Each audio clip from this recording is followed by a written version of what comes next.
अस्सलाम वालेकुम dear student, आज यहाँ पे हम C++ की एक और इंतहाई अहम टॉपिक यूज़र डिफाइंड फंक्शन की रिटर्न वैल्यूज़ को डिस्कस करने जा रहे हैं कि हमारे पास यूज़र डिफाइंड फंक्शन किस तरह वैल्यूज़ रिटर्न करता है। तो डियर स्टूडेंट, इससे पहले वीडियो लेक्चर में हमने यूज़र डिफाइंड फंक्शन को डिटेल के साथ देखा था। आज यहाँ पे हम देखेंगे कि यूज़र डिफाइंड फंक्शन किस तरह वैल्यूज़ को रिटर्न करता है।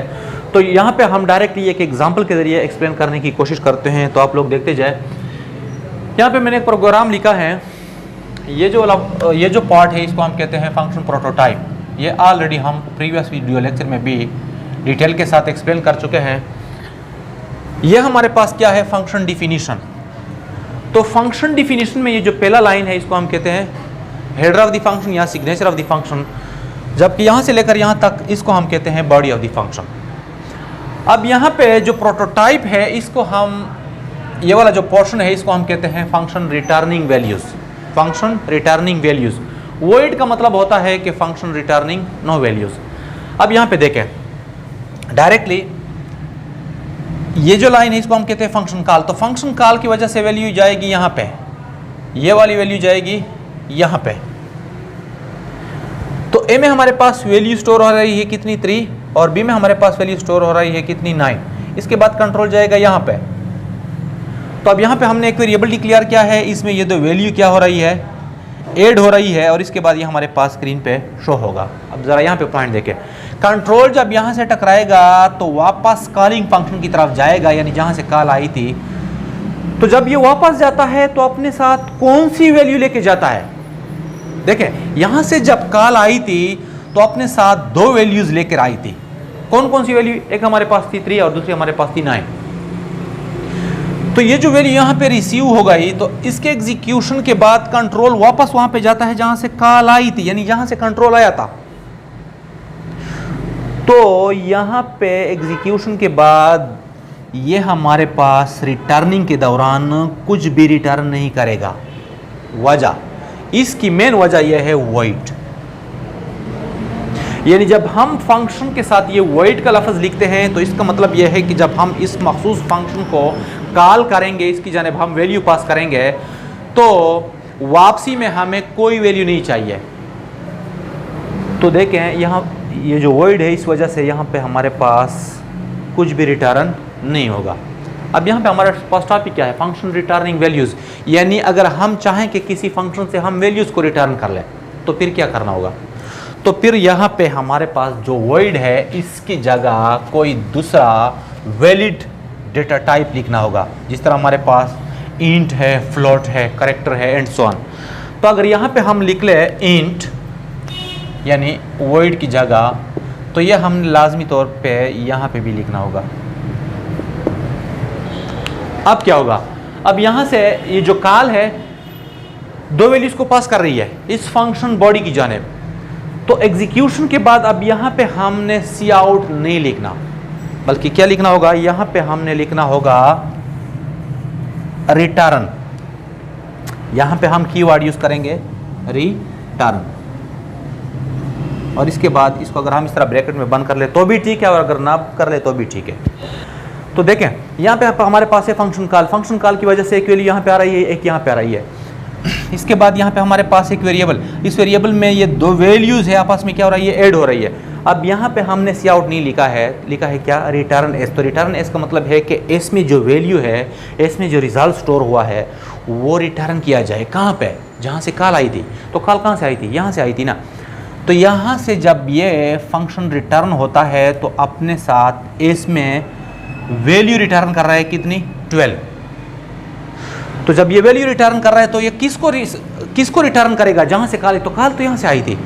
तो कहने का मकसद ये हुआ कि ये जो स्टेटमेंट है इसके ऊपर रिप्लेस होगी वैल्यू कितनी, 12। कितनी, 12, यानी जहां से कॉल आई थी रिजल्ट उसके ऊपर रिप्लेस होगा। तो हमें अब तो हमें रिजल्ट स्क्रीन पे शो करना चाहिए। तो जब स्क्रीन पे शो करना चाहिए तो यहाँ पे हम लिखेंगे बिल्कुल स्टार्ट में, यानी जब हम प्रोग्राम लिखेंगे तो भी यहाँ पे ये वाला जो कीवर्ड है ये भी हम लिखेंगे। तो सी आउट का मतलब यह है कि रिजल्ट यहाँ से रिटर्न हुआ और यहाँ पे रिप्लेस हुआ। रिप्लेस होने के बाद यहाँ पे हमारे पास ये डिस्प्ले होगा। एक और एग्जांपल के जरिए एक्सप्लेन करने की कोशिश करते हैं, देखते जाए। अब यहाँ पे एक और इंटरेस्टिंग एग्जांपल के ज़रिए फंक्शन रिटर्निंग वैल्यूज़ को एक्सप्लेन करने की कोशिश करते हैं, तो देखते जाएं। फर्स्ट ऑफ ऑल ये पॉइंट ज़रा चेक कर लें। यहाँ पे हमने एक फंक्शन डिफाइन किया है, यहाँ पे हमने एक फंक्शन डिफाइन किया है मेन से पहले। तो पॉइंट नोट कर ले कि जब हम किसी फंक्शन को यानी यूजर डिफाइंड फंक्शन को मेन से पहले डिफाइन करते हैं तो हमें प्रोटोटाइप लिखने की फिर ज़रूरत नहीं रहती। तो यहाँ पे चूंकि हमने ये फंक्शन मेन से पहले लिखा है, इसी वजह से हमने यहाँ पे कोई फंक्शन प्रोटोटाइप नहीं लिखी। इस फंक्शन का नाम क्या है? मैक्स। इसकी 2 आर्गुमेंट्स है और इसका रिटर्न डेटा टाइप हमारे पास क्या है? इंट। अब जब हम ये प्रोग्राम रन करेंगे तो कंट्रोल फर्स्ट ऑफ ऑल जाएगा मेन की जानिब।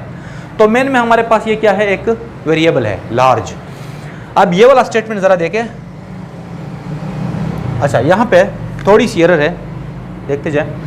यहाँ पे मैं लिखता हूँ क्या, ऊपर फंक्शन का क्या नाम है? मैक्स। तो यहाँ पे मैं लिखूँगा मैक्स और कोई भी 2 वैल्यूज़। तो देखें ये हमारे पास एक वेरिएबल, इसके बाद ये लाइन जो है ये राइट साइड से एग्जीक्यूट होती है, राइट साइड से।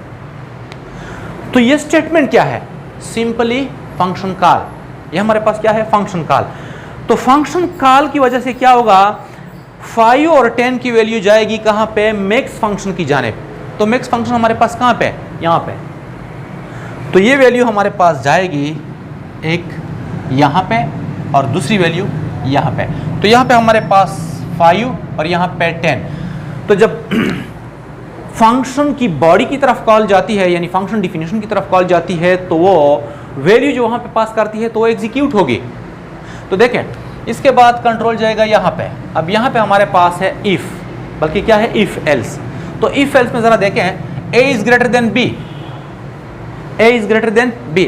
a में हमारे पास वैल्यू है 5, b में हमारे पास वैल्यू है 10। तो 5 ग्रेटर देन 10 हमारे पास कंडीशन क्या है? फॉल्स। तो कंडीशन फॉल्स है तो ये वाला स्टेटमेंट इग्नोर, ये वाला एग्जीक्यूट। तो अब ज़रा इस एग्जीक्यूट को देखें। एग्जीक्यूट में हमने यहाँ पे कोई सी आउट वगैरह नहीं लिखा, बल्कि लिखा है रिटर्न बी। क्या लिखा है? Return b. कहने का मकसद यह है कि रिटर्न बी का मतलब है कि जहाँ से कॉल आई थी उसकी तरफ वैल्यू बी रिटर्न हो जाए, और बी में हमारे पास है क्या? 10। तो ये जो रिटर्न है ये जाएगा कहाँ पे? जहाँ से कॉल आई थी, और कॉल कहाँ से आई थी? यहाँ पे। तो जब हमारे